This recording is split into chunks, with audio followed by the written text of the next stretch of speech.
Bien, damos la bienvenida al doctor Billy Soto, último ponente del día de hoy. Él nos va a hablar un poco.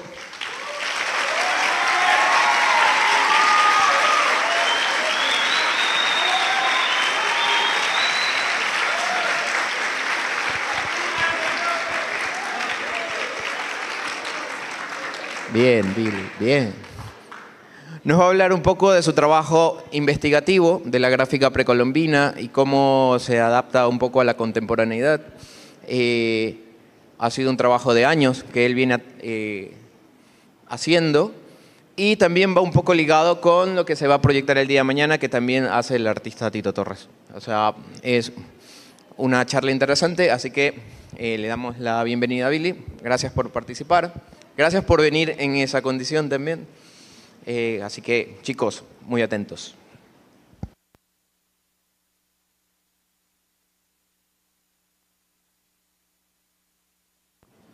Sí, listo. Buenas tardes. Muchísimas gracias por esa bienvenida tan calurosa, tan buena. Muchísimas gracias, son gratos y buenos conmigo. Agradezco al evento Vórtice por la oportunidad. Siempre he querido ser partícipe como ponente en este evento tan importante que organiza la Facultad de Arte, Diseño y Comunicación Visual de la SPOL. Es importante que tengamos eventos como este para difundir lo que hacemos la familia de la facultad. Es muy importante que este espacio se transforme en algo cotidiano y que a futuro sean los alumnos quienes estén aquí representando lo mejor de ese interés por comunicar y cambiar la sociedad en términos audiovisuales. Agradezco a Ecuador Póster Bienal porque vengo en representación de ellos con esta ponencia. Formo parte del Comité Consultor de Ecuador Póster Bienal, a la SPOL y a la Facultad de Arte y Comunicación Audiovisual. No voy a perder la oportunidad, un poco fuera de programa, de unos pequeñísimos saludos, porque mi mente es muy frágil y cuando esto se acabe y estemos con las preguntas, se me va a ir. Mi esposa y mi nena lamentablemente no pudieron venir, fue complicadísimo, así que mi hija me está viendo en este momento, así que Emma, si me estás viendo, te envío un beso, te amo mucho. Ya. Y a algunas personas que han sido representativas y significativas en el desarrollo de esta gran investigación, al arquitecto Florencio Conte, a un gran amigo y colega, Juan Pablo Toral, uno de los mejores artistas que conozco de Guayaquil y del Ecuador, a mi tutora María Cuevas, que asumo que me tiene que estar viendo en diferido, a Alejandro González, que estuvo en mi defensa de la tesis doctoral, a un gran amigo de nuestra familia, homónimo de nuestro querido subdecano, Carlos González, que vive en Valencia, pieza fundamental para el desarrollo expositivo de esta charla. Y si alguien queda fuera, pues mi gratitud por lo que han hecho hasta este día, para que todo salga de la mejor manera. Bien, sin más dilación, continúo. Vamos a dar comienzo a la conferencia. Trataré de ir llevando esto a la par para no confundirme. Transversalidad, continuidad generacional y representación gráfica precolombina de Carlos Ceballos Menéndez y Jorge Suet. Para muchas caras conocidas, no es nuevo este tema. Como bien lo señaló Omar, trabajo con el tema de lo precolombino desde hace ya bastantes años. Para ser precisos, desde los estudios de la licenciatura para obtener el grado de licenciado en diseño gráfico aquí en la SPOL, en la facultad. No es desconocido para algunos que han participado también conmigo en conferencias, que este tema lo he abordado de distintas maneras. Y lo que hoy pretendo presentar, digo pretendo porque es muchísima información, condensar casi 7 años y medio de información, de investigación, en un conversatorio, fue tarea muy difícil, muy difícil, porque queda muchísima información fuera, no porque no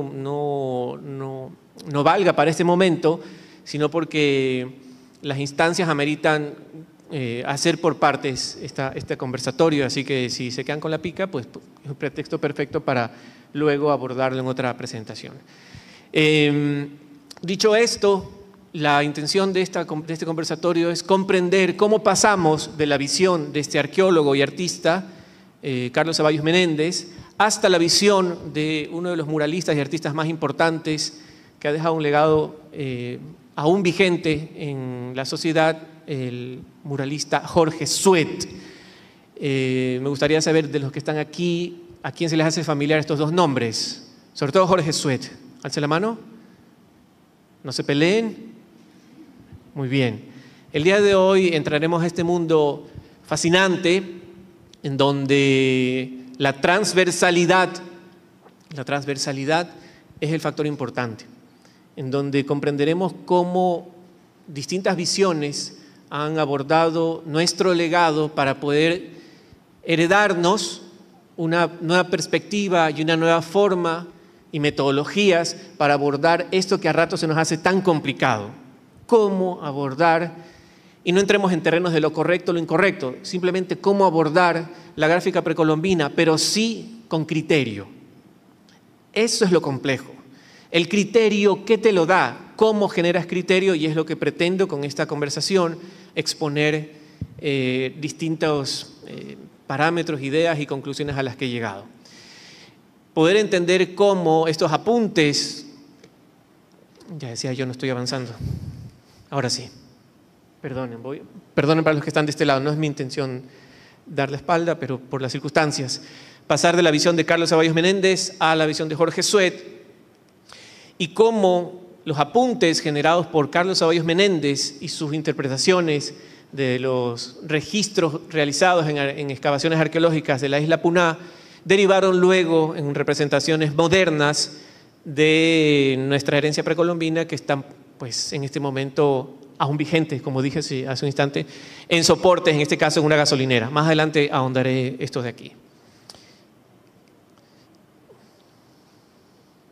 Listo. La exposición parte de una premisa. Existen, o una duda que se me ha generado conforme avanzaba en el desarrollo como diseñador y artista al abordar este tema. ¿Existen acaso en el arte contemporáneo parámetros, elementos simbólicos, transversalidades y afinidades que conecten la producción artística contemporánea del Ecuador con la producción ancestral precolombina? Es la pregunta que comenzó a darle vuelta y es lo que a mí me motivó para poder emprender el tema de la tesis doctoral.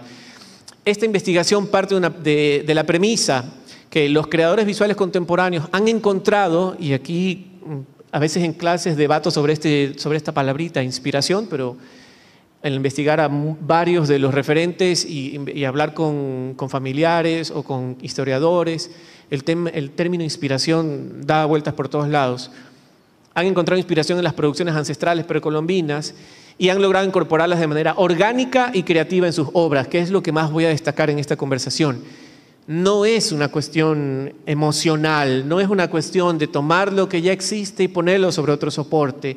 La responsabilidad de nosotros frente a este legado es tener las herramientas modernas, las herramientas a partir de la investigación, herramientas desde la academia para poder analizar esta gráfica y proponer algo que funcione y que siga estirando esta herencia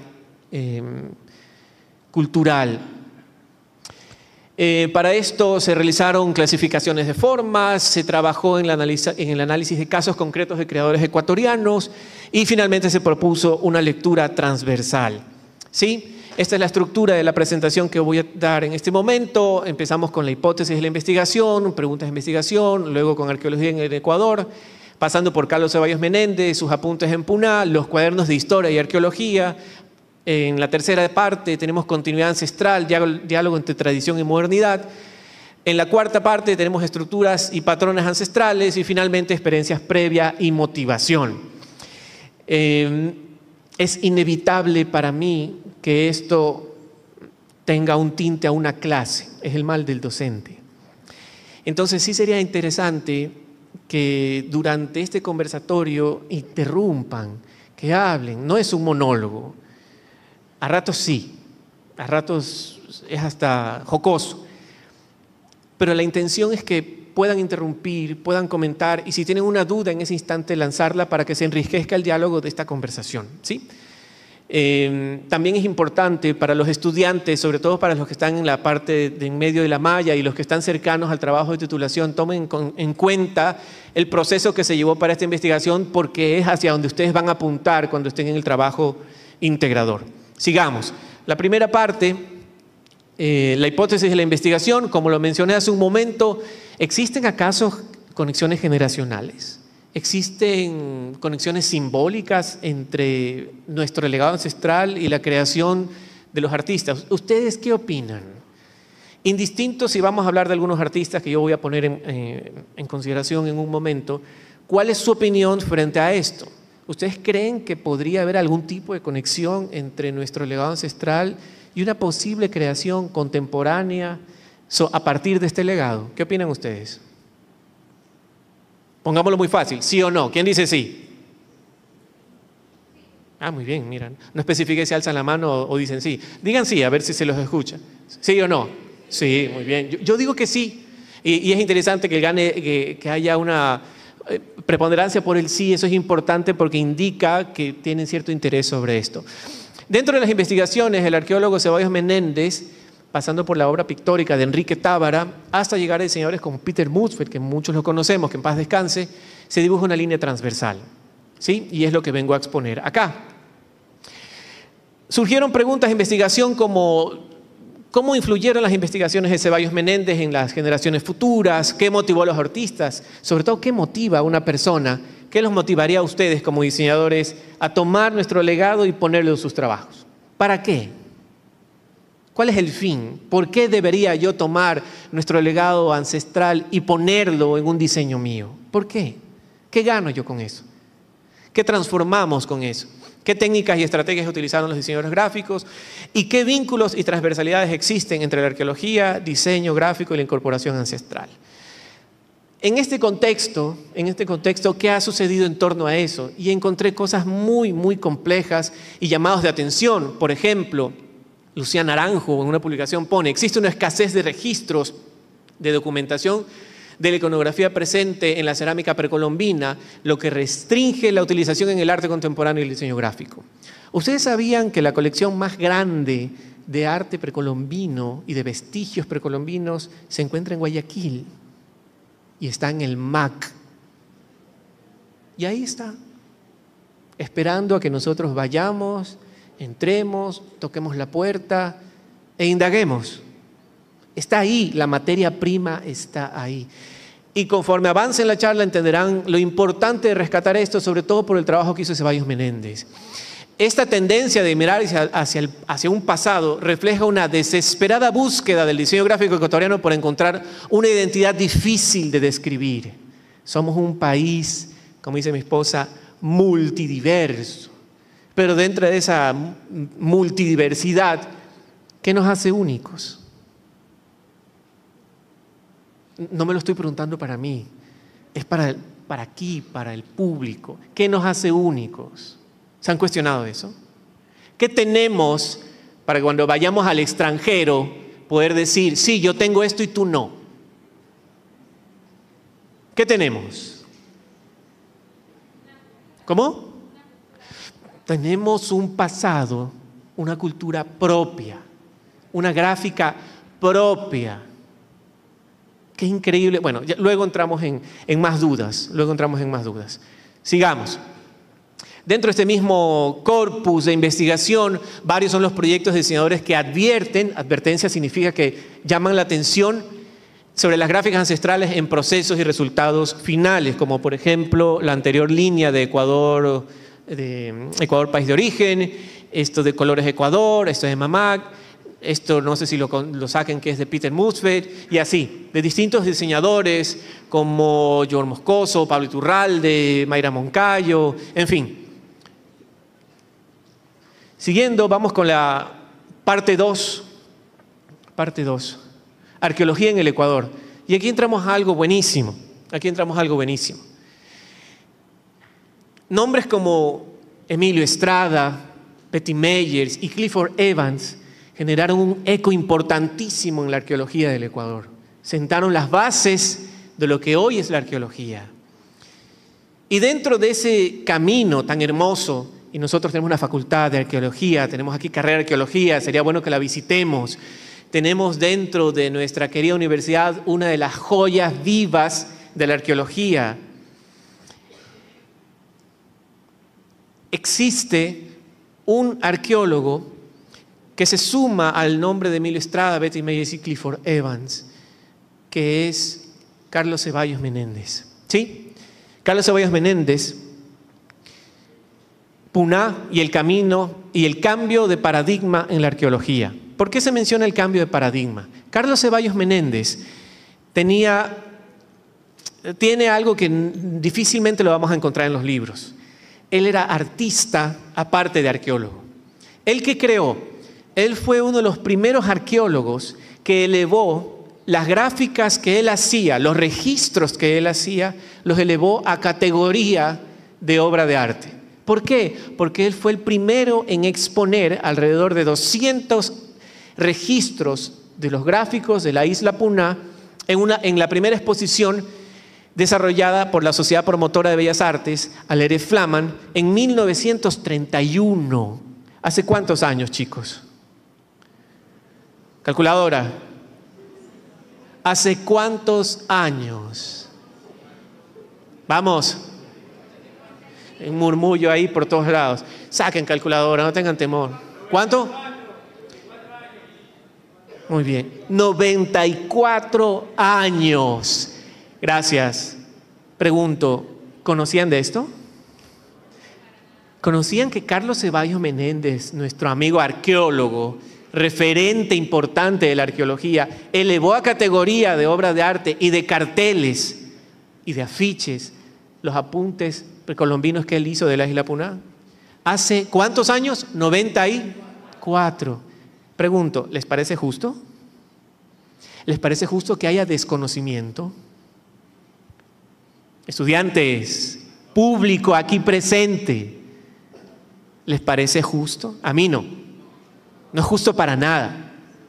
No es justo para nuestro legado. Insisto, sigamos. No estamos aquí para señalamientos, más bien para exponer. Mira esto de aquí. Mira estas representaciones de nuestros ancestros. Mira el tema geométrico, que es el que yo más estoy abordando ahora. Mira el tema de la geometrización, estilizaciones geométricas. Mira las estilizaciones zoomorfas. ¿Qué animal es este? Voy a ponerlo fácil. ¿Es un ave o un mamífero? ¿Qué es? Es un ave. Es un ave, ¿no? Pregunto. Voy a hacer una pregunta a ratos absurda. ¿Es difícil comprender que es un ave? Estudiantes. ¿Es difícil comprender que es un ave? Ya, no nos pongamos complicados. Aquí está el pico, el ojo, las patas. ¿Ya? Pregunto, ¿esto es un animal, sí o no? ¿Esto es un animal, sí o no? Perfecto. Pregunto ahora entonces, ¿cómo respondemos tan fácilmente a esta interacción icónica? ¿Cómo? ¿Quién nos enseñó a nosotros que eso es un animal? ¿Quién nos dijo a nosotros, quién nos estructuró en el cerebro que eso es un animal? Que esa es la representación icónica de un animal. ¿Quién? ¿Se lo están cuestionando, sí o no? Me quedan viendo como cuando mi hija me habla así. El cerebro, eso lo dice Donis Adondis en su libro Sintaxis de la Imagen, tiene predilección por la parte icónica. El ser humano tiene predilección, ¿sí? Pero lo que más me asombra a mí no es la predilección del ser humano por lo icónico, sino que quién les enseñó a estas personas precolombinas a iconizar de esa manera. Tú estás viendo aquí un resultado gráfico, estás viendo un resultado, una mancha sobre un soporte. ¿Y quién les enseñó a ellos el proceso de iconización? ¿Quién? Si somos nosotros, entre comillas, los civilizados. ¿Sí o no? Vamos comprendiendo lo complejo de esto. Sigamos que se pone más complejo y más largo. Luego se crean los cuadernos de arqueología y de historia. Este volumen salió en 1955, donde Carlos Ceballos Menéndez era un asiduo, publicaba con mucha continuidad en estos cuadernos de arqueología e historia y mira todo lo que representaba él. Y lo interesante de la isla Puná es que ellos tenían una predilección por el ave, por el pelícano. Ya vamos a hablar de eso un poquito más adelante. Solo quiero mostrar el tema de la iconicidad planteada por Carlos Ceballos Menéndez.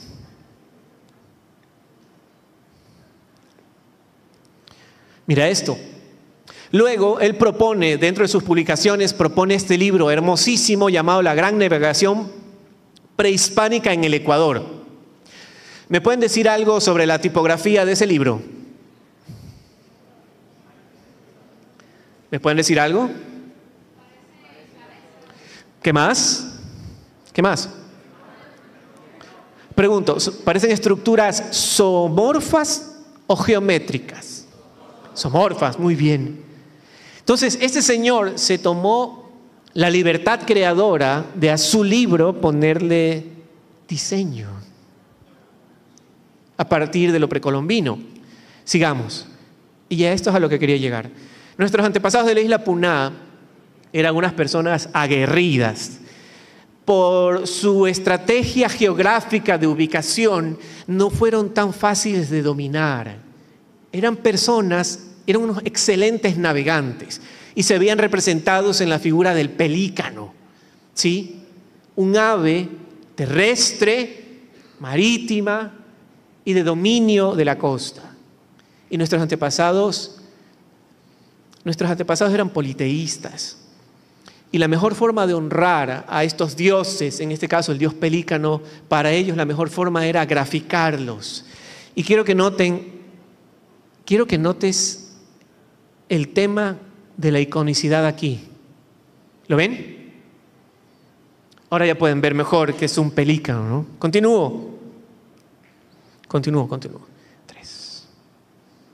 Continuidad ancestral. Y aquí voy a mostrar un cuadro que busca simplificar parte de lo que hoy quiero hablar. Simplificar. Por cierto, alguien tomó tiempo, son 12:33. Vamos a empezar. Creo que ya van pasando, ¿qué? 10 minutos, chicos. ¿Me ayudan? ¿15? Vamos a ver si lo logramos. Tenemos exactamente 45 minutos. Listo. Continuidad ancestral. Esta línea de tiempo, que luego lo podrán ver en diferido, ponen pausa y lo interesante es que la analicen, habla acerca de los cambios significativos que hubo en Ecuador desde comienzos del siglo XX. ¿Sí? Desde comienzos del siglo XX. En América Latina adquirió un tono más narrativo que introspectivo. ¿Sí?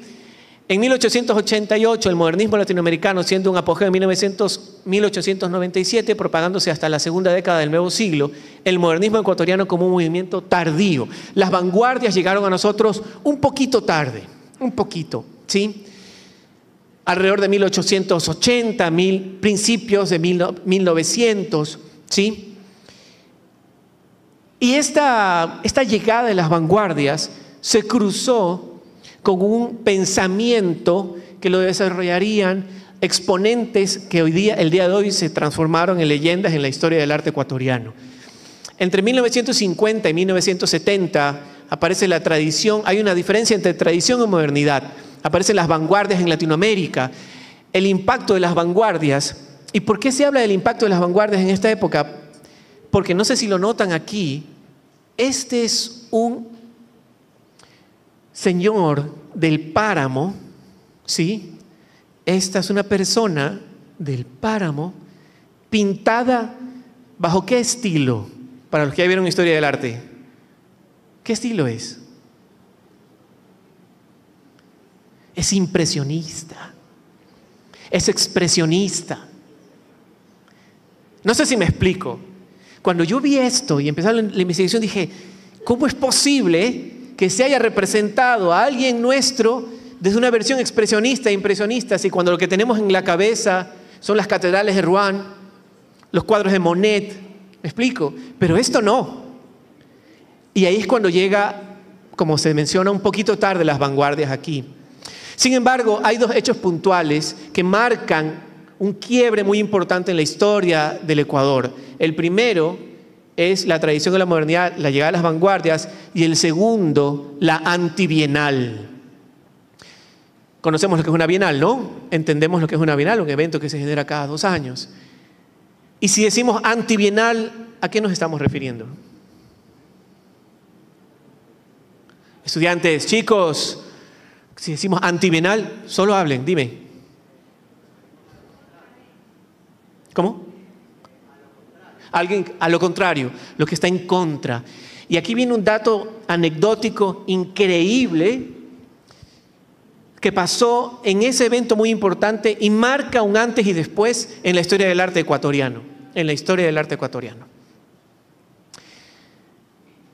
Entre 1950 y 70 es comprendido como un punto de inflexión en el arte latinoamericano. Es cuando en la región comienza a emerger como un actor importante en el panorama artístico mundial.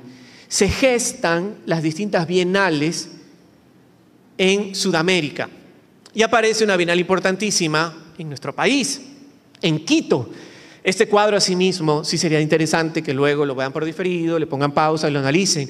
Hay un montón de datos que ayudan a comprender esa transición que hubo en nuestro país, principalmente aquí, en 1950, entre el indigenismo y el modernismo. ¿Qué sucede? En 1904, si se dan cuenta acá, se crea la Escuela de Bellas Artes en Quito, en 1904. En 1950 llegan profesores a Ecuador, llegan dos personas a Ecuador, Jan Scholder de Holanda y Gillo Wolf de Estados Unidos. Dos personas que vinieron por razones diferentes a nuestro querido país, les encantaba el arte y dijeron, oye, están buscando profesores en la Escuela de Quito, vamos. Y comenzaron a dar clases ahí y se daban cuenta que en las clases se ponía dibujo natural, ¿no? Personas. Y ellos, encantados con el folclore de nuestro querido país, dijeron, ¿y si pintamos a personas de aquí? ¿Y si pintamos a los representantes de este folclore? Y surge el indigenismo, surge esta representación, surge esta iniciativa por representar a las personas de nuestra cultura. Y surgen nombres de esa escuela quiteña como Osvaldo Guayasamín, Eduardo Kingman, Araceli Gilbert, Teo Constante, Osvaldo Viteri, nombres que son familiares hoy en día. Pero ¿qué sucede entre 1951 y 1952? Se da un hecho importante, la Bienal Hispanoamericana en Madrid, que contagia a artistas para crear la Bienal de Pintura en Quito, en 1968. Y aquí viene un dato decidor. Conocemos a Guayasamín, ¿no? Hemos escuchado a nuestro querido y gran representante del arte, Guayasamín, Osvaldo Guayasamín, ¿sí o no? Sí, muy bien. Osvaldo Guayasamín era representante, era vicepresidente en ese momento de la Casa de la Cultura. Y hubo un hecho importantísimo. Algunos artistas decidieron ir en contra de ese evento llamado la Bienal. Y surge la antibienal. Y dijeron, nosotros queremos proponer algo que sea distinto a lo que se ha propuesto ahora, pero que sea parte de nuestra identidad. Se rebelan y proponen hacer arte a partir del análisis de nuestra gráfica precolombina. Y es donde surgen personajes importantísimos como Hugo Cifuentes, Enrique Tábara, Aníbal Villasís, Guillermo Muriel, Gilberto Almeida, Osvaldo Moreno, Luis Molinari, León Ricaurte, que su hija trabaja aquí en turismo.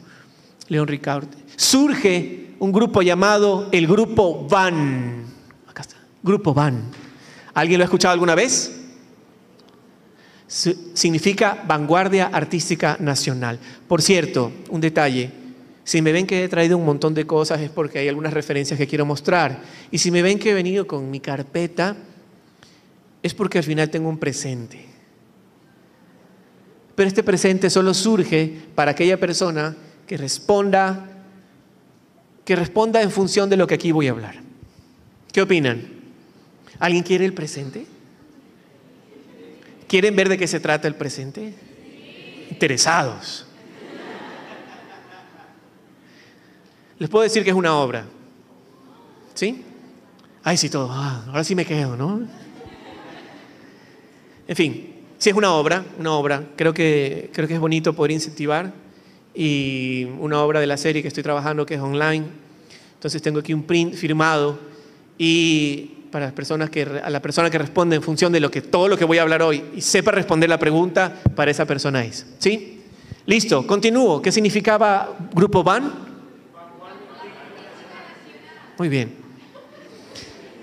Para cuando ustedes den una ponencia, esos son estrategias y métodos para poder tener concentradas a las personas. ¿Sí? Sigamos porque falta un montón de cosas. Sigamos un montón de cosas. Diálogo entre tradición y modernidad, vínculos entre el pasado y el presente. Aquí es donde aparecen los artistas que voy a presentar el día de hoy, que ya muchos los conocemos. Enrique Tábara. ¿Qué sucede? Después de la Segunda Guerra Mundial, el mundo queda conmovido, ¿sí? Queda complejo. Europa abre sus puertas y entrega un montón de becas para que vayan a Europa y comience a resurgir, ¿sí? Que haya intercambio de culturas, que las personas vayan. Y en Ecuador, algunos artistas dijeron, oye, me voy a Europa a prepararme. Dentro de esos artistas hubieron 3 que se pudieron vincular con las vanguardias de ese momento. Uno de ellos, Enrique Tábara, viajó a España, viajó a Barcelona y se codeó con lo mejor del informalismo español. El informalismo consiste en síntesis, en mezclar, en producir, en generar a partir de la materia pura. Si tienes óleo, si tienes tierra, si tienes acerrín, mezclar los elementos y sobre esa mezcla ir buscando respuestas. Tábara fue un genio y dijo, voy a mezclar lo que aprendí en Europa con lo mejor de nuestra cultura y voy a regresar a Europa como ese pionero para demostrar que en Ecuador tenemos identidad ancestral. Y en Europa, en Barcelona, Enrique Tábara es considerado un gran referente del arte ecuatoriano. Hace poco le hicieron una retrospectiva importantísima en Washington y están preparando una exposición, si no me equivoco, si ya fue, con Eduardo Tábara, que Eduardo, por cierto, te saludo, gran amigo, hijo de Enrique Tábara, quien está llevando al frente el proyecto de rescate de la obra de su papá. Una exposición buenísima, importante en Barcelona. Tábara tiene su obra emblemática conocida como Tiahuanaco.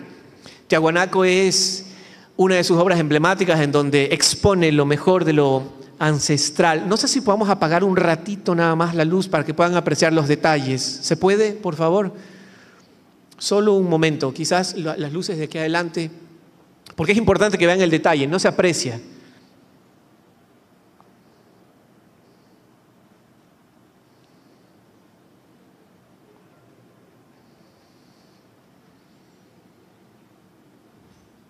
A los que nos están viendo en diferido, saludos.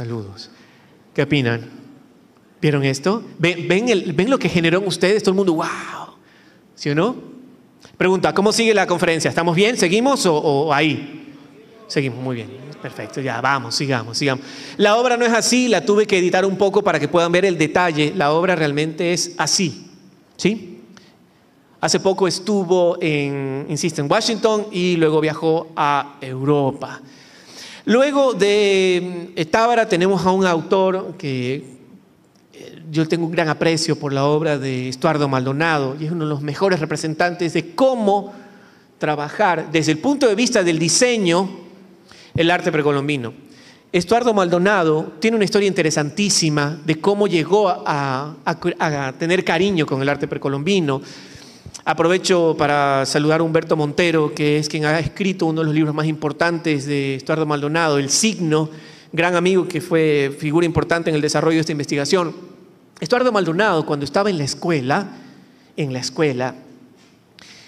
Quito, tenían la práctica de hacer jardinería con los niños, ¿sí? Y a cada niño le daban su pequeño pedacito de tierra. Comprenderán que cuando había revisión por parte del profesor encargado del tema jardinería y que estas cosas, por cierto, estoy parafraseando, no estoy usando los términos exactos de históricos, Estuardo Maldonado era tan enamorado de la creación que en vez de estar sembrando la plantita, estaba jugando con la tierra. Y un día, mira esta anécdota, es buenísima, un día mientras escarbaba en su pedacito de tierra, para que todos lo vean trabajar en la tierra, encontró un fragmento precolombino. Y ese fragmento tenía esta figura de S. ¿Lo logran ver aquí? En forma de S. Estuardo Maldonado desde ese día dijo: me acabo de enamorar de este signo, y lo utilizó hasta sus últimos días. Y no he conocido artista que tenga la capacidad de reinventarse como este señor. Miren, este es el libro de Estuardo Maldonado, sugiero que lo adquieran. Para los interesados pueden buscarlo en Instagram o en Facebook, todavía hay libros de él, es buenísimo este libro, deberían tenerlo como libro de cabecera en sus bibliotecas. Antes de hablar de Estuardo Maldonado, un pequeño paréntesis. ¿Quién es este señor? Resulta ser que cuando Tábara va a Barcelona a exponer, hay una anécdota muy chévere de esto. Cuando estaba a punto de, estaba por exponer, uno de los encargados de la galería en Barcelona le dice la siguiente frase: otro precolombino exponiendo aquí. A lo que Tábara dice: ¿qué sucede? Dice: en teoría soy el pionero. Y este señor le dijo: sí, hace unos años estuvo por aquí don Joaquín Torres García, artista uruguayo que es uno de los máximos referentes del arte del estructuralismo. Joaquín Torres García tiene un concepto muy interesante para crear. En sus libros utiliza un término conocido como el infantilismo. ¿Qué creen que podría ser el infantilismo? Eso es ponerlo muy técnico. ¿Qué creen que sería el infantilismo? Si agarro a mi hija que tiene 3 años y medio y le doy un lápiz, ¿qué creen que va a dibujar en la pared? Porque en el papel no. ¿Qué va a hacer? Un garabato, ¿no? Ese garabato, para Joaquín Torres García, es la esencia, es parte de la esencia de la creación. Y él dice: si la esencia es este trazo puro, sin intervención teórica, ¿por qué no crear a partir de esa estructura? Y él, eso es lo que propone: dibujos sueltos, por decirlo así. Realmente el término es otro, pero para comprenderlo es sueltos. Y él menciona otro concepto, que lo más fácil en la creación, para no complicarnos, es dividir todo por estructuras. ¿Lo ven aquí? ¿Por qué menciono esto de las divisiones por estructuras? Porque miren lo que hace Estuardo Maldonado.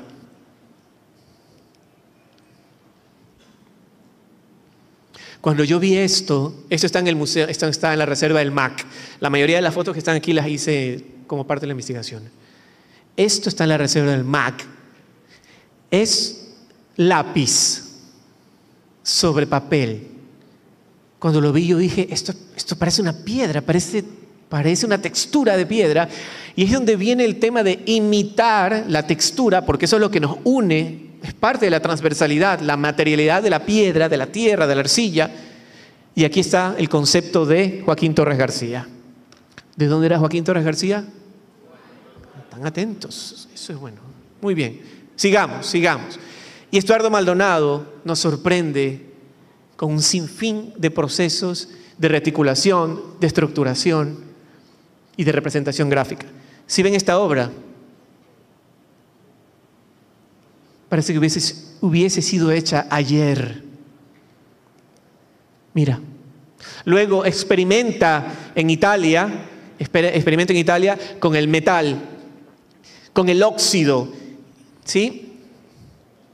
Y crea algo que lo conocido como el inox color. Estos de aquí, estudiantes que ustedes ven, no es que ha pintado el metal. Trabajó con ácidos y jugó con los distintos tipos de ácidos para dar una coloración distinta. Luego creó algo conocido como los hipercubos. Si se dan cuenta, esto es una estructura tridimensional plana y esto es una estructura tridimensional con volumen, ¿sí o no? Estuardo Maldonado, cuando veía las gráficas precolombinas, ¿se dan cuenta que esto es cuadrado? ¿Esto es tridimensional o bidimensional? Bidimensional. Cuando Estuardo Maldonado veía esos platos, se cuestionaba: ¿cómo hago para que esto tenga volumen? ¿Cómo lo hago? Y ahí es donde toma de lo plano y lo eleva a la tridimensionalidad. Y tenemos como resultado los hipercubos. Este es el proceso.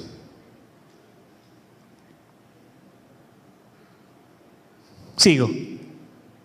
Estuardo Maldonado. ¿Logran ver la S? Mira. Y mira. Para los que ven técnicas pictóricas, ¿sí ven? Esto es complejo. Y esto es pintado. Esto es verdaderamente hacer algo complejo. Sigamos. Luego viene Segundo Espinel, quien representa el folclore, pero ya no desde una visión tan dramática como el indigenismo. Ahora representa con trazos y formas más alegres y colores más alegres, por decirlo así. Miren las publicaciones que hizo para la revista Vistazo. Mira esto. ¿Les sabe a precolombino esto, sí o no? ¿Sí o no? Y viene el arrastre geométrico de lo precolombino. Mira. Para el mural Fiesta. Este es el boceto original de la colección particular de un gran amigo que cuando me enseñó le dije, mira, yo tengo la foto, y comencé a hacer un análisis. Sin embargo, falta un eslabón entre estos tres artistas. Falta un eslabón. Porque todo esto es un salto generacional. Estuardo Maldonado y Tábara y Segundo Espinel eran muy amigos. Y falta un cuarto amigo dentro de ese grupo antes de dar el salto generacional continuo. Este señor es Galo Galecio. Galo Galecio también fue de los que se fueron a Europa y aprovechó, me equivoqué, se fue a México y estuvo junto con los mejores muralistas y grabadores de México y logró sintetizar y crear una propia línea gráfica de representación de nuestras culturas. Sí se dan cuenta que es esto, ¿no? ¿Qué árbol de qué es esto? ¿Ah?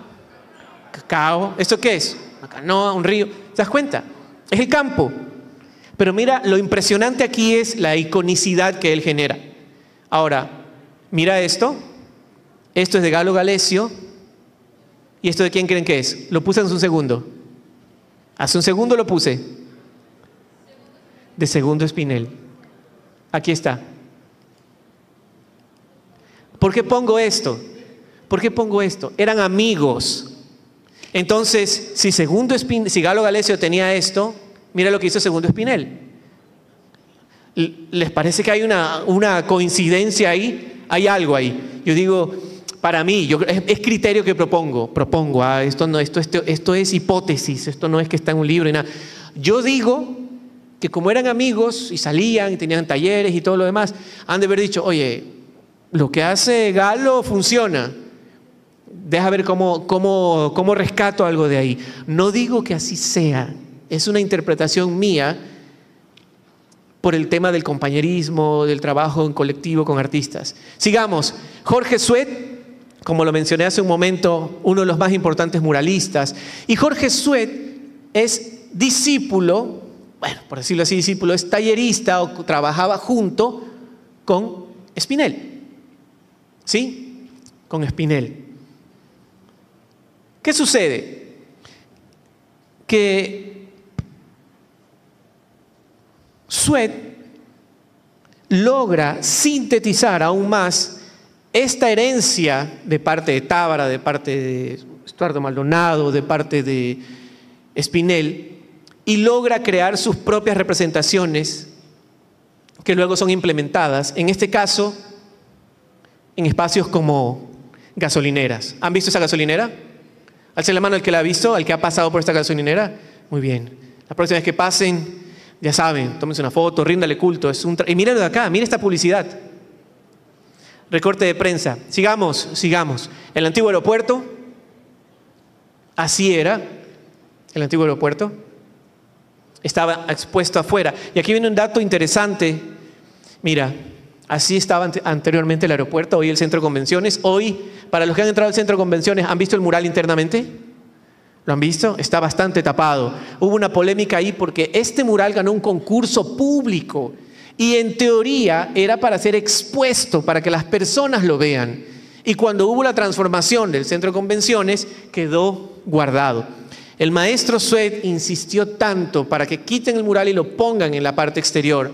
Tanto así que hizo, bueno, ya mismo muestro esto. Continúo con el tema del mural. esta es una publicidad de 1961 del Banco de América. En Estados Unidos hubo una campaña importantísima del Banco de América porque era la primera vez que iban a abrir sedes en Sudamérica y en algunas partes del mundo. Entonces, cuando vinieron a Ecuador, dijeron, ¿qué podemos poner como representativo? Así como lo pusieron en Lima o como lo pusieron en Calcuta. Si se dan cuenta, estas partes emblemáticas en Ecuador tomaron como referencia el mural de Suet.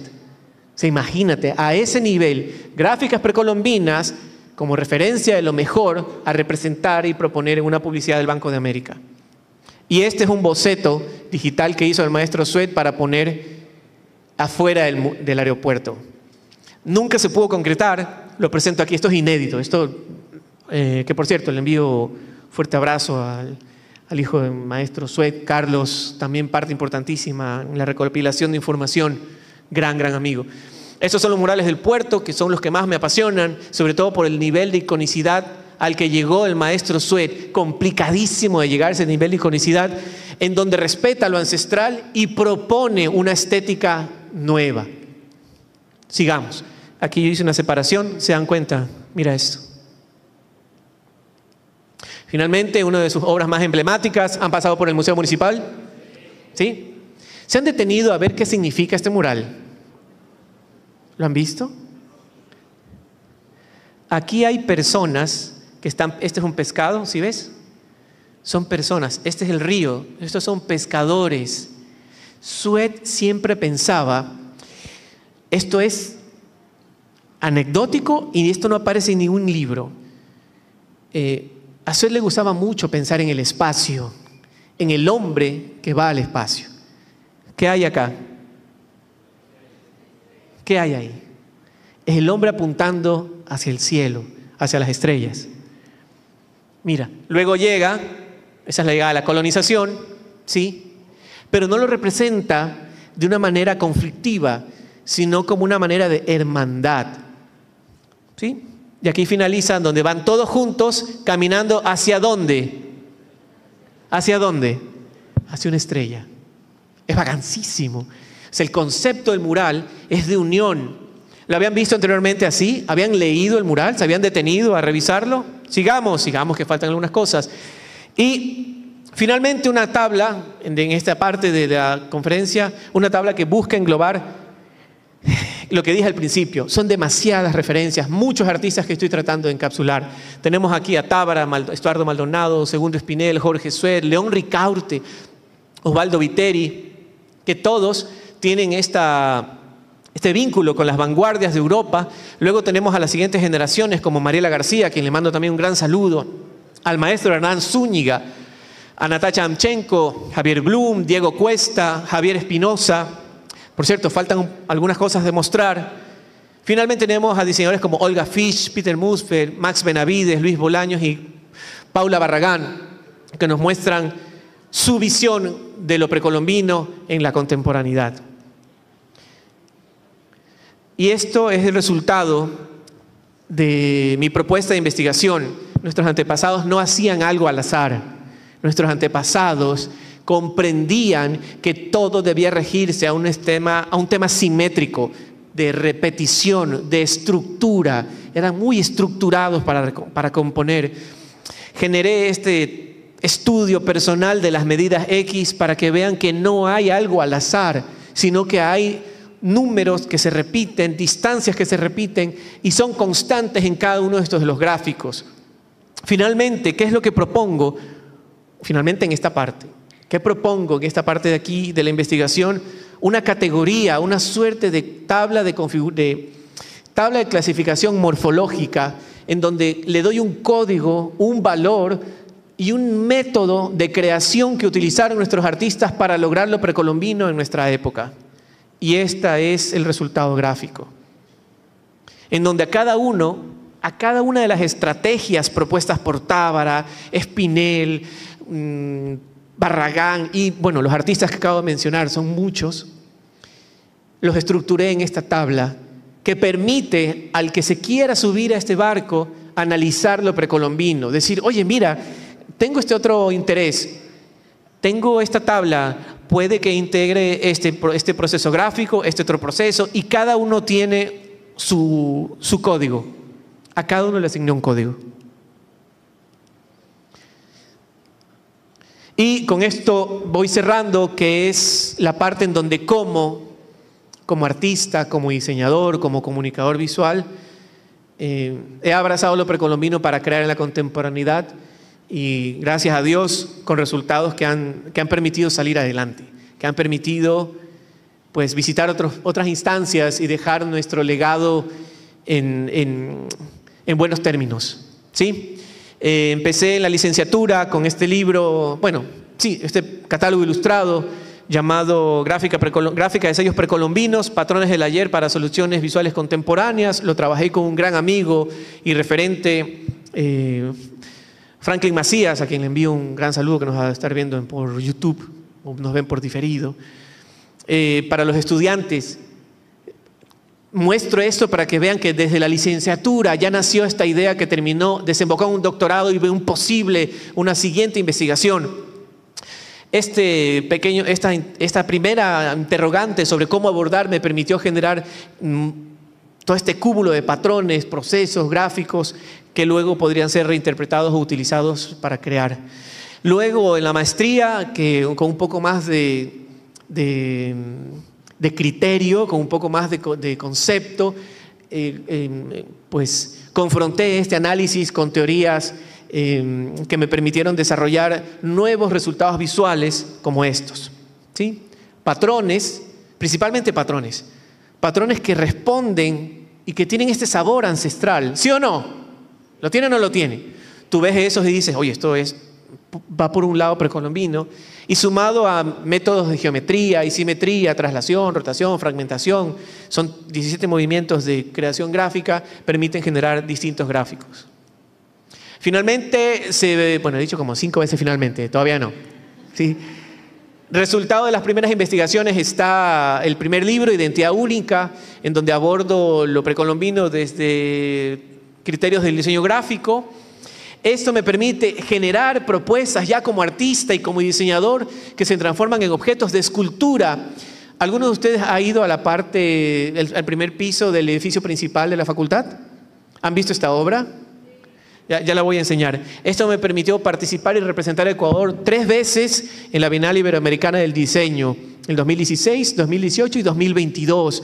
Y ha sido de verdad una bendición el que se fijen en este trabajo, en que lo ponderen y que me permitan participar directamente sin tener que pasar por el tema de las revisiones, sino que el trabajo resultaba y funcionaba tan bien que permitieron que se exponga directamente en la Bienal. Luego viene la segunda publicación, Geometría Precolombina, en donde me enfoco estricta y exclusivamente en el grupo de sellos geométricos Jamacuaque que reposan en la Reserva de Arqueología del MAC, 145 sellos depurados y clasificados y presentados dentro de esta publicación con una limpieza y depuración vectorial sin precedentes. Y no tengo ningún reparo ni ninguna pretensión en decirlo. Como esto no hay. Hay aproximaciones que a mí me sirvieron como referencia, como el libro de Pablo Iturralde, que le envío un gran saludo y un afectivo abrazo, o como el libro de León Ricaurte, que fueron libros que generaron en mí un gran interés por publicar algo que esté al mismo nivel. Este libro obtuvo el año pasado en los premios CLAP una mención, y aquí algunas anécdotas de a dónde he participado con los resultados precolombinos. Me ha permitido dictar una charla TED. Aquí está la obra, que esto es en la Bienal Iberoamericana de Madrid. Esto fue expuesto en la Galería Mirador. Esta obra ahora se les hace familiar, ¿la han visto? Está en el primer piso del edificio principal de la facultad. Y finalmente la tesis doctoral, que ha sido un arduo y fantástico camino, gran camino que les estoy compartiendo en este momento a manera de sustentación frente a ustedes, parte de lo que implicó esta investigación y los aportes desde la experiencia propia. Es donde está el tema de la serie Identidad Única. Como parto desde un vector, deconstruyo la línea, la transformo, la confronto con criterios y estructuras y estrategias de creación visual hasta lograr estos patrones. ¿Pero qué hago con estos patrones? Yo soy pintor. Bueno, pues creemos obra a partir de esto que luego terminan en colecciones privadas. ¿Sí? Que luego terminan en colecciones privadas. Y estoy muy feliz y le doy gracias a Dios por esto. Sobre todo porque el resultado es de interés en coleccionistas y me permite a mí participar en salones, en bienales. Este estuvo y fue mención de honor en el Salón de Octubre del 2019. Aquí es donde muestro un poco del proceso de desfragmentación de la obra. Esta es una de las últimas series que estoy trabajando, bautizada como Tondos, que luego, respondiendo quizás a una futura pregunta, todo lo que yo hago procuro publicarlo en Instagram, todo. Y esta obra, que la había terminado, me escribió un coleccionista de Perú. Me dijo, la quiero. Le dije a mi esposa, me escribieron de Perú, ¿qué hago? Pues cóbrale primero. Y le dije, mira, la obra es tanto y me pagó primero. Y ya, y me vi enviando, aquí estamos que esto es en Las Peñas, que es de Cultura y Patrimonio, para sacar un permiso de salida del país, ¿sí? Para sacar un permiso de salida del país. Se embaló y se fue y ahora descansa en una colección particular. Mira cómo funciona la obra. Mira cómo la obra habla. ¿Sí? Esta es una obra Tondos, esta fue adquirida hace poco por unos grandes amigos que me dijeron que es un círculo. O sea, llegaron al estudio, quiero un tondo, pero espera, quiero un tondo. Y bueno, les mando un gran saludo a Francisco, que me debe estar viendo, gran amigo y muy entusiasmado por querer tener dentro de su colección algunas de mis obras. Aquí estoy haciendo fotografías de los trabajos que luego descansan en nuevas colecciones. ¿Sí? Colecciones. Este es el proceso para algunos, si se lo están preguntando, estudiantes, no hay nada distinto a lo que se enseñe en las aulas. No hay nada distinto. Nada distinto. Proceso, calar y se arma la obra. Esta obra tuvo mención de honor en el Salón de Julio del 2018, si no me equivoco. Es una obra muy hermosa que habla acerca del tiempo. Lo interesante de esta obra es que cada reloj lo interviene para que dé hacia atrás la hora. Todos van hacia atrás. Eran como 24 muñequitos ahí haciendo tic-tac hacia atrás. Este descansa también en otra obra particular, en otra colección particular de un gran amigo que me debe estar viendo en este momento, el artista Juan Pablo Toral Ceballos.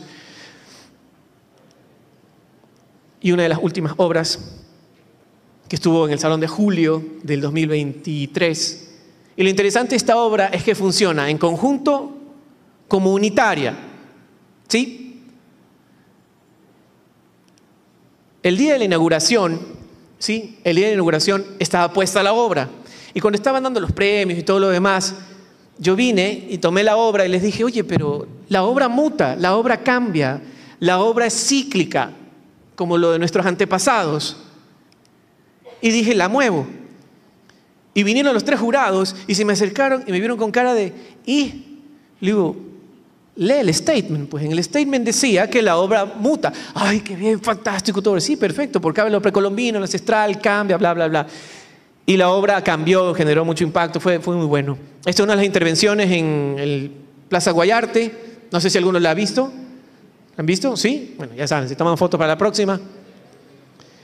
Y la última serie que estoy trabajando, que se llama Tejidos Vectoriales, en donde con un trabajo muy minucioso quiero entrar en el mundo del tejer, ¿no?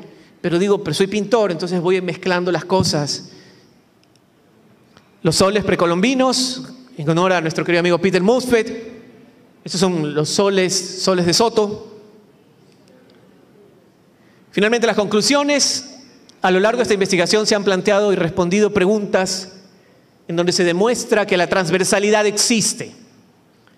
El espíritu de nuestro legado precolombino existe y clama, siempre termino con una conclusión similar, y más ahora, clama por ser revisado, pero con criterio.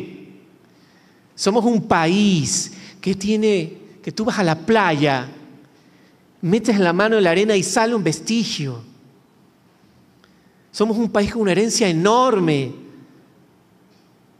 que es nuestra responsabilidad decir esto somos. ¿Queremos identidad? Acá está. Queremos algo que nos identifique. Tenemos la bola de cosas que nos identifica. Tenemos gráficos que nos representan. Desde la rigurosidad metodológica de la arqueología, pasando por la sensibilidad estética del arte y la funcionalidad comunicativa del diseño, esta herencia visual se reinterpreta y actualiza de forma continua. Las líneas, los patrones y los esquemas geométricos conforman un vocabulario compartido, simultáneamente flexible, estructuralmente sólido, que se adapta a diversos fines conceptuales y expresivos en este contexto. La transversalidad disciplinar permite articular una narrativa visual global en la que el pasado no permanece estático, sino que se reinterpreta y enriquece con cada nueva generación de creadores visuales, o sea, ustedes. Termino enviándole un saludo a mi papá y a mi mamá que me tienen que estar viendo. No los saludé, los amo mucho, los quiero. Y ahora sí, gracias.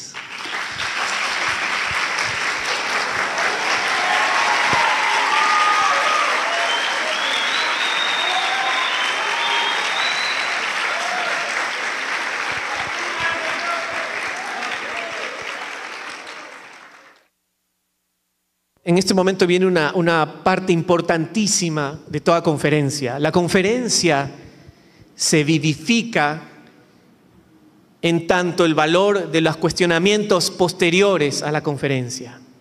Ahí entra el verdadero aprendizaje mutuo. Por favor, comenten qué dudas tienen y compartamos anécdotas y cuestionamientos.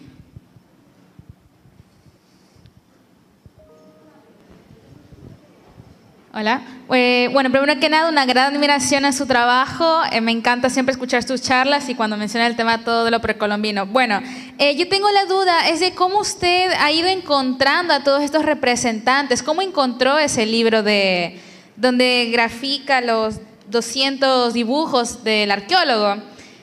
¿Cómo usted ha ido investigando a través de todos los años estas cosas? En el método científico, y entendamos científico no como alguien que está con una bata en un laboratorio, ¿no? En la academia, en la universidad, el término científico se lo asocia a la búsqueda, ¿sí? Al que busca, al levantamiento de información. Cuando empecé la investigación del doctorado, pero ya venía arrastrando estos cuestionamientos de la maestría, la propia búsqueda del doctorado se plantea bajo una premisa, una hipótesis. ¿Se acuerdan al principio de la hipótesis, no? ¿Acaso existe una relación entre la creación de los artistas y lo precolombino? Para responder esa pregunta, tengo que ver qué artistas han abordado ese tema. Y comienzan a surgir los artistas. Comienzan a surgir y a converger conversaciones interesantísimas con arqueólogos, antropólogos, historiadores, docentes. Y es como, sé que es muy hollywoodesco lo que voy a decir, pero llegó un punto de toda la investigación que me vi ahí guacharito en la biblioteca del MAC rodeado de 20.000 libros y estaba diciendo, aquí, este de aquí es un referente, este de aquí es otro referente y los iba uniendo. Pero claro, el método de investigación demanda que tengas un tope, ¿no? Un principio y un grupo específico de investigación. Y después de revisar varias bibliografías y artículos en el tema neurálgico, principalmente en los 60, varios nombres se repetían. Alrededor de 17 nombres se repetían, ¿sí? Y eso me permitió a mí generar un mapa de nombres y decir, con estos me voy, con estos me voy. Si yo siguiera con esa línea de investigación, ni estuviera aquí, estuviera todavía encerrado, me explico, es amplio. Entonces, así di. Y en ese contexto di con historiadores importantísimos como Marta Traba, que publicó este libro llamado El hombre americano, que es buenísimo, que hace un paneo desde los 50, los 60 y 70 de Sudamérica, qué pasa en Argentina, qué pasa en Uruguay, qué pasa en Bolivia, qué pasa en Perú, qué pasa en Colombia, y encuentras que hubo un auge de muchos artistas por ver hacia adentro. Y menciona también artistas nuestros. Y dije, perfecto, estoy por buen camino. Y claro, esos indicios tú los tienes que corroborar. No me los puedo quedar, tengo que ir con expertos, es decir, tengo estos criterios, corrobora y dices, perfecto, es válido, vas por buen camino y ahí avanzas. Es lo que te permite continuar. Aquí no hay nada al azar. Lo rico del azar en la investigación son esas casualidades que te permite el ir atando nudos a partir de lo que vas levantando información. Así llegué a esos artistas.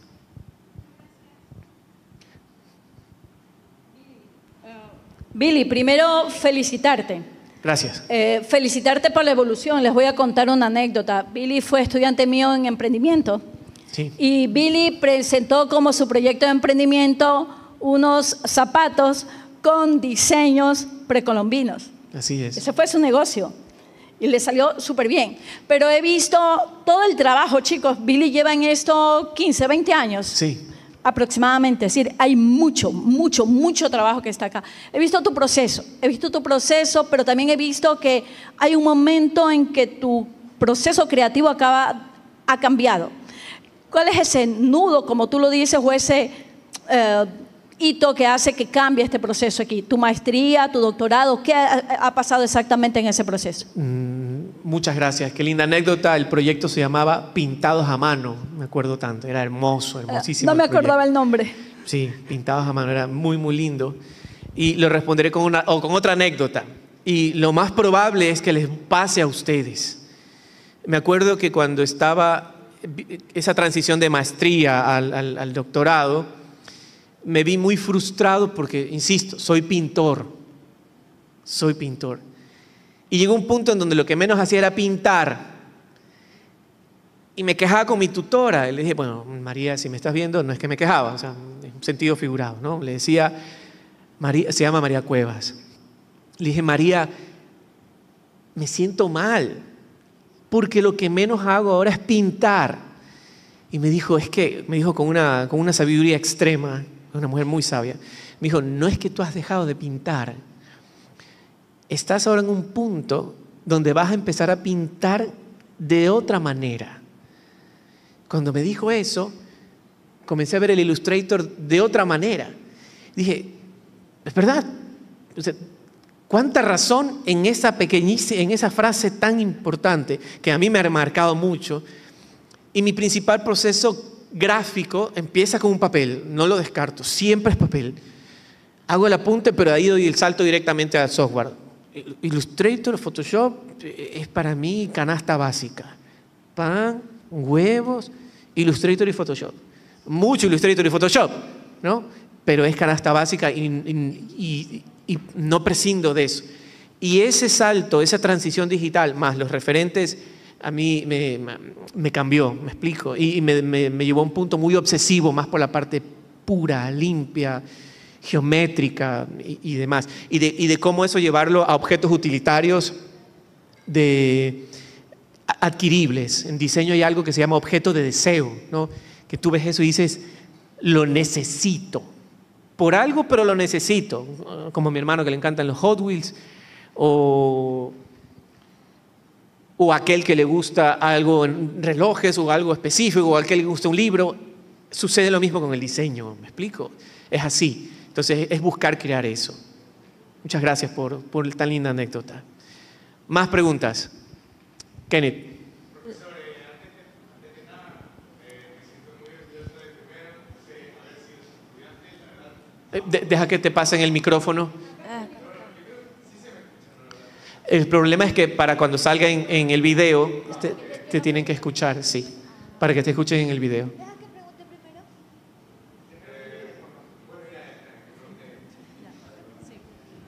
primero. ¿Cómo está, profesor Billy? Primero que nada, es muy grato verlo aquí como su estudiante. Es la verdad muy inspirador, a pesar de que esa palabra sea un poquito polémica, la verdad. Pero una pregunta que tenía es, ¿cómo se logra una incorporación creativa de los elementos ancestrales en el arte actual? ¿Cómo se logra ver eso ahora? ¿Cómo se logra ver? ¿Cómo se logra incorporar ese arte precolombino en la época actual que estamos? Ya, ahí entramos a un ejercicio base para todo creador visual. Base. Quieran o no. Más queriendo, referencias. tu parte creativa trabaja uniendo intereses con aquello que genera impresión en ti, ¿sí? Por ejemplo, a mí, para poder responder mejor eso, a mí la obra de Caos, este artista de Brooklyn, creo que lo conocen, este que hace Art Toy y hace una obra a ratos muy pop, ¿sí? La forma en la que él pinta. Yo he tenido la suerte y la bendición de ver obras de él en vivo. Estuve en una retrospectiva en el Museo de Brooklyn y con mi esposa nos quedamos, sin exagerar, podrá parecer muy exagerado, alguien va a decir, este es exagerado, pero no. Nos quedamos cerca de 4 horas. Mi esposa me decía, ya vamos. Le digo, no entiendo cómo este señor pinta así, tan parece una impresión, pero es pintado. Y esa obsesión por lo puro, por lo plano, digo, necesito reflejarla. ¿Y cómo dialoga eso con lo precolombino? Ya iba un interés, ya lo voy incorporando en mi licuadora, por decirlo así. De ahí la parte estructural como diseñador, de modificar, eso es de herencia de mi tutora, de tomar algo y fragmentarlo, componerlo, descomponerlo, someterlo a estructuras matemáticas, de transformación de la forma. Y eso me lleva a resultados que a ratos ni lo espero, en donde incluso a veces el azar también se integra. A veces superpongo, en mi frustración, gráficos que ya he fragmentado previamente y surge algo que ni siquiera había planificado. Digo, esto es. Y eso que surge lo vuelvo a explotar y explotar, me explico. Pero no puede surgir nada de eso si yo previamente no tengo ese bagaje de referentes previos, que hoy puede ser Caos, Roy Lichtenstein, algo de Warhol, algo de Posada, de este ilustrador mexicano, entonces vectorial, que es muy de grabado, ¿no? Mucho de lo que está haciendo Jorge Velarde hoy en día también me sigue influyendo. Entonces, este proceso es el que yo he llevado a cabo para poder vincular, pero con muchísimo respeto. No es que yo fragmento y digo, ya, ahí se va, no. Mira nomás lo que presenté de Estuardo Maldonado. Hay un estudio muy depurado de simetría, etcétera, etcétera. En resumen, lo que sabes previamente a la creación influye mucho en tu desarrollo final de la propuesta. Es así. Por eso cuando empiezas, tienes como ciertas particularidades que cuando ya vas 10 o 20 años en algo, ves una notable diferencia, como lo acaban de mencionar mi querida profesora. Eso. Kenneth, tú ibas a decir algo. Hola, ahora sí. Bueno, como decía con anterioridad, la verdad que me siento muy afortunado por haber sido y por qué no seguir siendo su estudiante, porque de alguna u otra manera aprendemos, ya sea de esta charla y de todo lo que usted nos expone, ¿no? Ahora, mi pregunta es, tomando en cuenta de lo que le respondió a la compañera, dentro de todas esas referencias que usted en el momento que investigó, de que buscó, que analizó, ¿qué fue lo que le influyó a usted de todo eso que vio, que le inspiró, que le encantó de todos estos vanguardistas, grandes expositores? ¿Qué fue ese extracto de cada uno de ellos que lo llevó a usted a crear su propia línea? O sea, ¿qué fue ese sentimiento o qué fue eso lo que le hizo llevar a que extrajera usted? Y por qué no decir que dentro de unos años más su nombre esté colocado dentro de una exposición a sí mismo o dentro de una investigación de grandes vanguardistas del Ecuador? Bueno, muchas gracias y a todos los que han intervenido, muchas gracias por tan bonitas palabras, tan nobles palabras, generosas conmigo. Tú acabas de usar un término importantísimo y me basé en eso, en los sentimientos. Sé que no es muy académico lo que estoy diciendo y quizás los que vean en diferido esto van a decir, se basa en lo sentimental, ¿dónde está lo académico? No, que me voy a explicar. Tuve la suerte de acceder de primera mano a referentes vivos y a familiares de referentes, ¿no? Por ejemplo, tuve la grata oportunidad de conversar a distancia con la hija de Osvaldo Viteri, Ileana Viteri, una una mujer muy inteligente, muy inteligente, que me supo orientar muchísimo sobre su papá. Pero hubieron casos en donde cada persona me contaba a partir de la misma pregunta que tú me acabas de hacer a mí. Yo les preguntaba cómo ellos llegaron a lo precolombino. Porque no es que aparece y tú dices, lo voy a usar. Tiene que haber algo que encienda en ti y diga, voy a usar lo precolombino ahora. Me explico, no es lo que tú me acabas de preguntar. Cada uno de estos artistas, por ejemplo, Natacha Damchenko, me conmovió tanto cuando ella me dijo, le pregunté, ¿y cómo llegaste a lo precolombino? Natacha llegó a Ecuador hace muchísimos años.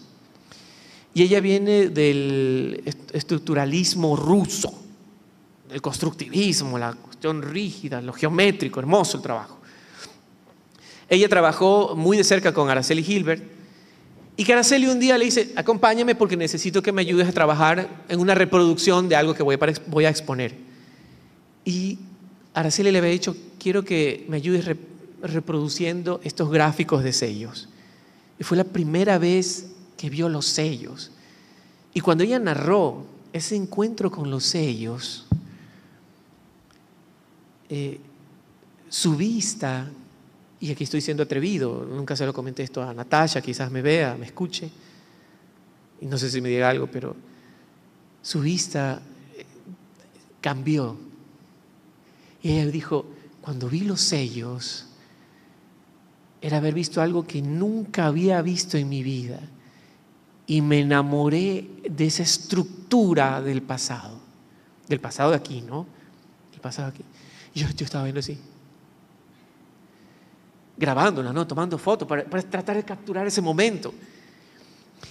Y diciéndome, no es tan ajeno a mí ese sentido de pertenencia y admiración por lo ancestral. ¿Me explico? Que se espera, no digo que se espera, que creo, ese ya es un criterio mío, se busca activar en todos cuando vemos lo ancestral. ¿Sí? Entonces, eso es lo que a mí me motivó. Y encontrar en estos referentes del pasado, oye, criterios contemporáneos de diseño, composición, escala, ritmo, transición. O sea, son criterios ultramodernos que hasta el día de hoy me quitan el sueño. Me despierto diciendo, ¿cómo es que pueden pensar en eso? Pero es donde viene la investigación académica, donde tú buscas referentes, análisis. Encontré una teoría, perdón, me estoy extendiendo, no sé si estoy bien con el tiempo. Puedo seguir un momento más, me estoy extendiendo. Había dicho que hablaba bastante, perdón. ¿Puedo extenderme, Omar? ¿Estamos bien? Sí. Ya, con esto voy terminando, así que no hay más preguntas.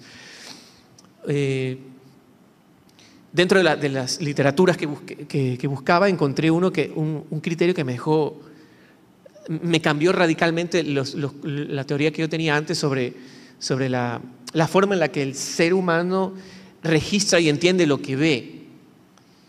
Y esta teoría menciona que hablaba sobre las gráficas encontradas en cuevas prehistóricas, y hablaba acerca de las manchas y los bisontes y los elementos icónicos de personas, y mencionaba que el ser humano no representaba eso colectivamente. Se han visto cuando hablamos de gráficos de cuevas, tú ves ahí como una tribu, ¿no? Como personas agrupadas. Pero este teórico decía, no hay por qué interpretar esto como un grupo, sino como un elemento único. No sé si me explico. Si hay 5 individuos, no es que los 5 individuos estaban trabajando en algo, sino que el ser que lo creó lo pensó individualmente. Y digo, ¿y si esto se aplica también para acá a lo nuestro? Y si el pelícano no responde a una cuestión grupal, sino única, ¿me explico? Entonces vas como desarrollando y superponiendo teorías y superponiendo que te permite analizar. Es lo interesante de meterse en este mundo, porque tú vinculas teorías que te permiten hacer un reanálisis y un repensar de nuestra herencia ancestral. Me motiva todo eso, Kenneth, y me sigue empujando. Y yo se lo dije alguna vez a un amigo de México que me dijo, ¿qué sigues haciendo en Ecuador?, me dijo un amigo. Y yo le dije, yo creo que todavía hay mucha patria por hacer. Hay mucho. Yo sí creo en un futuro, y aquí me voy a poner romántico, y por qué no, yo sí creo en un futuro en donde tengamos una gráfica por todos lados, que el que venga diga, qué increíble ese edificio con toda esta gráfica tapizada, qué increíble ese bus con toda esta gráfica tapizada, qué increíble ese paso cebra con todo esto tapizado, que por cierto son ideas mías, si alguien las pone en prueba tendrán problemas conmigo. Pero qué increíble, ¿no? Sería ver eso, que venga alguien y diga, ustedes tienen esto, nosotros no. Eso, Kenneth, muchas gracias. Si no hay una última pregunta para cerrar, una más, sí, con usted cerramos. Bueno, en primer lugar, felicitarlo por el conversatorio que tuvo, profesor. Ha sido muy inspirador porque yo desde pequeño he visto cómo nuestro país no muestra así a sus ciudadanos como tal, estos somos nosotros. Por ejemplo, cuando en la presidencia de Correa, cuando los sábados daba Exprésate, ahí es donde, o sea, cuando yo veía eso, veía cómo se expresaba esa parte nacional que nos hace únicos a nosotros como país. Y mi pregunta es, si usted cuando era niño se imaginaba que iba a seguir esta línea de lo precolombino a lo que es al día de hoy, porque así como yo cuando era niño no me imaginaba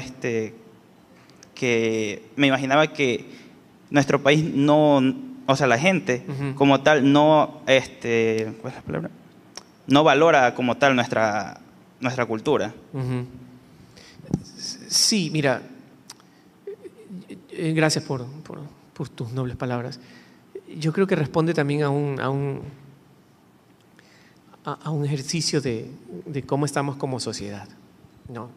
Hay cosas urgentes por resolver. Y no es que la cultura no sea una de ellas. Y no es que hablar de nuestros antepasados no sea una de ellas. Es complejo, es difícil, pero es motivador. No te lleva a un lugar tan pronto. Es un trabajo, como dijo nuestra profesora, de muchísimos años el que se mete a esto porque quiere. Yo sí supe cuando entré a la SPOL que quería ser pintor. Yo vi las materias de aquí y yo dije, quiero ser pintor. Y me ayudaron esas asignaturas a ser pintor. Nunca me cuestioné no sé si hay tipos de pintor, qué pintor o hacia dónde iba mi camino como pintor, pero sí sé que quiero ser pintor. ¿Me explico? Y lo que en el camino me ha dado, me ha parecido enriquecedor, enormemente gratificante. Y el vincular lo precolombino en este camino, porque ustedes, bueno, trabajo 2 líneas, online como artista figurativo y como artista que estudio lo precolombino, trabajo identidad única. Esto me ha permitido estar en espacios que ni siquiera hubiera contemplado. ¿Sí? Cuando me invitaron a la primera Bienal, fueron directamente desde España que me llamaron. Yo estaba dando clases y me dijeron, ¿has escuchado la Bienal? Sí. Bueno, queremos que tú seas referente y representes a Ecuador. Me quedé mudo.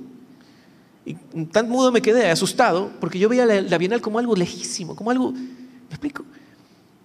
Y el de la Bienal me dijo de España, bueno, si es que quieres, porque como no me dices nada, le digo, estoy anonadado, no sé qué decir. Hemos visto tu trabajo, ¿me explico?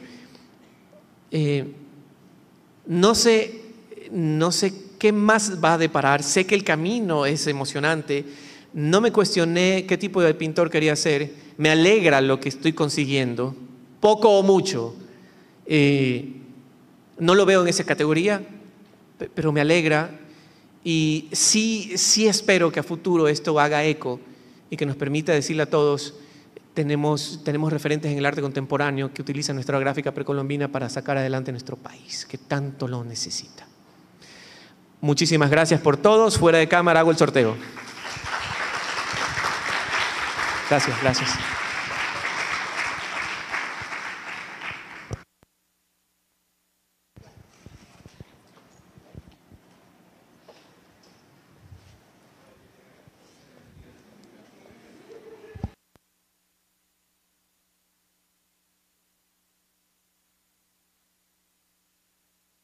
Hola. Muchas gracias por quedarse hasta el final. Muchísimas gracias, Billy.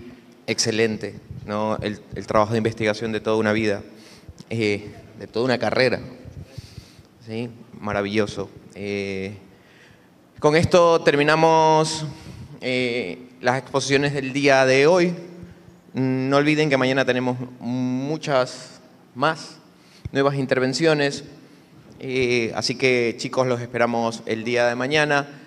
Y recuerden que también tenemos el cierre de Vórtice con la proyección de visuals en la noche, ¿sí? Muchísimas gracias por estar. Nos vemos mañana. Muchísimas gracias a todos los expositores y muchísimas gracias por quedarse hasta el final. Billy va a hacer el sorteo. Por ahora cerramos la sesión. Muchísimas gracias. Internamente nos quedamos con el sorteo.